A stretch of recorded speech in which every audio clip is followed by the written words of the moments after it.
am headed on a hike because it's a blue moon, which means that this is the second moon in this month, and it's a super blue moon, which makes it even that much more special. I am no astrologist, but I believe there are 5 planets in retrograde right now, which means that your life, like mine, might be showing a lot of signs of old, unhealed, or not quite yet healed stuff coming back around to be looked at again, and hopefully transcended this time around. That's me crossing my own fingers.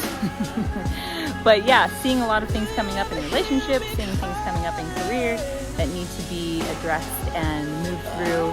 That might be the trend happening for you right now. So if you want to, like me, get out there and start putting out into the universe what you really want to manifest, this is the time.